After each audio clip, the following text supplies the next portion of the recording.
E aí, você tá pronto para passear na floresta? Então bora, vem comigo. Vamos passear na floresta enquanto seu lobo não vem. Vamos passear na floresta enquanto seu lobo não vem. Tá pronto, seu lobo? Chegamos na parte de derivativos. Você é a módulo 3, parte 3, onde a gente vai resumir derivativo, o lobo mau, o bicho papão. E aí, você tem medo do lobo mau? Aqui a gente não tem medo não, aqui a gente passa por cima. Inclusive, à noite o bicho papão não desliga a luz. Ele tem medo da gente aparecer lá, ó, assustamos o bicho papão, a gente passa por cima. Vamos fazer esse resumo, vamos fazer esse mapa mental, então vem comigo.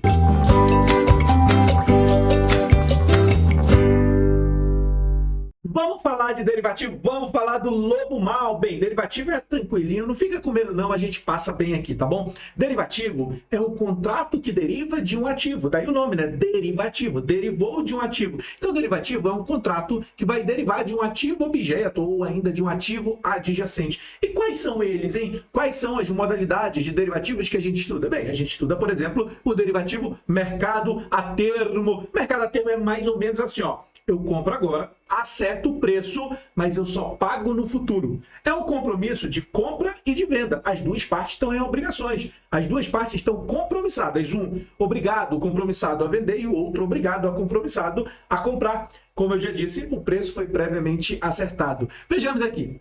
Quais são as características do mercado a termo, né? Ele é negociado tanto na Bolsa de Valores quanto no balcão organizado, e a gente vê operações, tanto a operação de caixa quanto a operação de financiamento, né? Aqui os contratos não são padronizados, o contrato não padronizado não tem padrão, beleza? E o vencimento, né? O prazo é de 16 a 999 dias corridos, tá bom? 16 a 999 dias corridos. E permite-se uma liquidação antecipada, mas só pelo comprador. Aquele que comprou o contrato de derivativo, ele pode decidir ir lá antecipar, fazer a quitação, né? A liquidação de forma antecipada. Ele pode. Quem vendeu não pode exigir isso. Ó, tô vendendo aqui o contrato de mercado a termo, mas eu quero que tu pague antes. Não, ele não pode fazer essa exigência.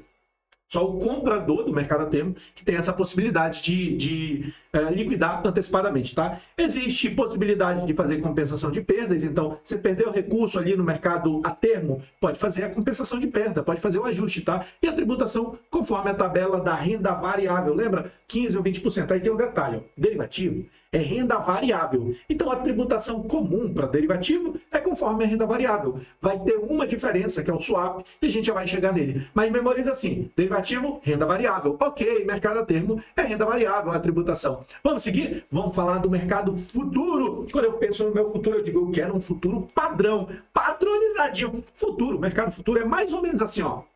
Uma analogia para você entender. Eu quero fazer uma aposta padronizada na bolsa sobre o futuro. É uma aposta padronizada na bolsa. Memoriza isso. Uma aposta na alta, outra aposta na queda. Inclusive tem aqui, né? Aquele que aposta na alta nós chamamos de comprado e o que aposta na queda nós chamamos de vendido. Estou vendido em tal ação, estou comprado em tal ativo. Ó, uma aposta na alta e uma na queda. Vejamos. Mercado futuro, negociação somente na bolsa, tá?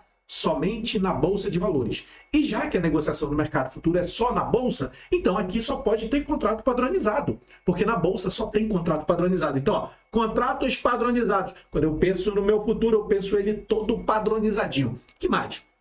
Para fazer o contrato futuro, né, existe uma necessidade de reter uma margem. Fica ali uma margem de garantia retida. Precisa ter um saldo na corretora, vai ficar uma margem retida. E por causa dessa margem retida, a gente diz que no contrato futuro não existe o risco de contraparte. A própria B3 garante. É porque a Bolsa de Valores, ela diz assim, ó, ah, bonitão, ah, bonitona, você quer fazer um contrato futuro? Então eu vou vincular, vou bloquear uma margem de garantia aí na sua corretora e pro outro lado a mesma coisa, eu vou bloquear na sua também. Então bloqueia das duas partes. Por que bloqueia? Para ir fazendo ajuste diário, né? Diariamente vai ajustando as posições. Aquele que está acertando vai recebendo o crédito. Aquele que está errando vai recebendo os débitos. Aí vai fazendo o ajuste diário. Por causa disso, não existe o risco de contraparte, que é a possibilidade de a outra parte não honrar lá com o que está acertado. Beleza? Aqui também a tributação é conforme a renda variável. Falei, né? Derivativo, renda variável. Então, belezinha? Entendemos aqui o resumo do mercado futuro. Ó. Tranquilinho aqui, tranquilinho. Que mais? Vamos falar agora do swap. O swap é o contrato de troca. Para ser mais exato, é o contrato de troca-troca. Diz para mim, no troca-troca tem padrão, hein? Como é que tu sabe que não tem padrão, hein? Sei não, hein? Tô de olho em você. Bem, swap é um contrato de troca, para ser mais exato, troca de indexadores, tá bom? ele só pode ser feito no balcão organizado. Então, swap no balcão organizado, contrato de troca de indexadores. Só que é assim, ó, numa troca, eu dou aquilo que eu tenho e eu recebo algo em troca. Não é assim que funciona? Eu dou o que eu tenho para poder receber algo em troca. Isso é um contrato de troca. E no swap, já que eu vou trocar indexadores, aquele indexador ao qual eu estou atrelado, eu vou dar para receber algo em troca.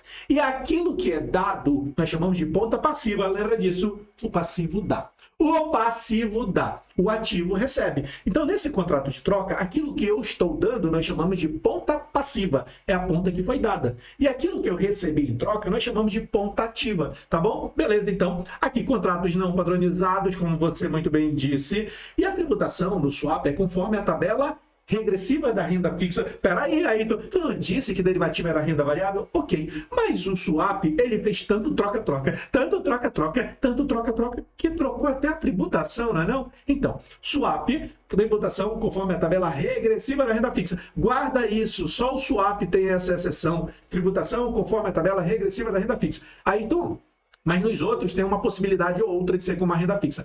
Mas o padrão é que seja tudo renda variável para os outros. Só o swap é sempre renda fixa, tá? E aí um detalhe importante, no swap não existe possibilidade de fazer compensação de perda. Perdeu dinheiro em swap, não tem como fazer essa compensação de perda, tá bom? Vamos falar agora do mercado de opções. O Lobo Mau, o bicho papão. Eu gosto de cantar a música do Lobo Mau. É assim, ó. Eu sou o Lobo Mau, Lobo Mau, Lobo Mau. Eu pego criancinha pra fazer mingau.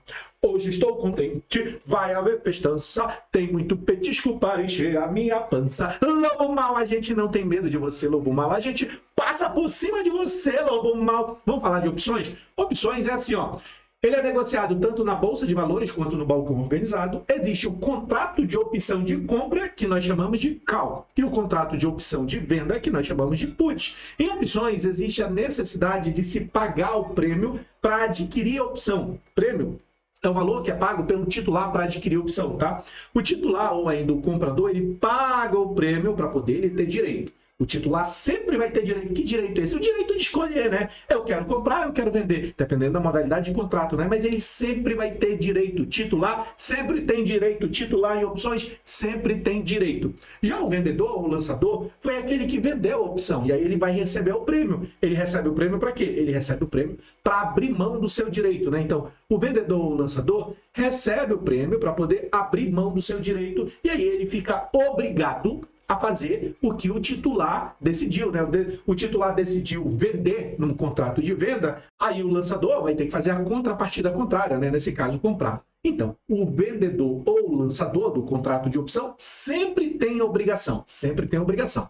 Tá, quanto à data do exercício? Ela pode ser americana, a data americana, né? A modalidade americana pode ser exercida a qualquer momento. Ou a europeia, né? Na modalidade europeia só pode ser exercida no vencimento. E aí existe possibilidade de fazer compensação de perda aqui. E a tributação conforme a renda variável. Ainda em opções, a gente estuda os gráficos de opções, né? E falando dos gráficos, tem aquela metodologia infalível, made in gama de ensino, criado na gama de ensino, para você não errar nenhum gráfico, que chama Comprei Tudo para Você. Comprei tudo para você, ó. Comprei tudo para você. Aí basta ligar as curvas do gráfico, né? Por exemplo, se você vê um gráfico que faz essa curva, você liga o C e o T. É o titular de uma call. E assim vai, ó. Se faz essa curva, você liga as pontas, ó. É o vendedor de uma put, made in gama de ensino. Isso aqui é infalível. Você não erra a questão de gráfico com esse macete da gama de ensino, viu? A gente passa por cima do Lobo Mau, a gente não tem medo dele, não. E dessa forma, já chegamos no final desse resumo CEA módulo 3, parte 3, onde a gente está falando de derivativos. Eu vou aproveitar para dizer, segue nossas redes sociais. Para o Lobo Mau não botar medo em você, segue nossas redes sociais. Um grande abraço, eu te vejo na próxima.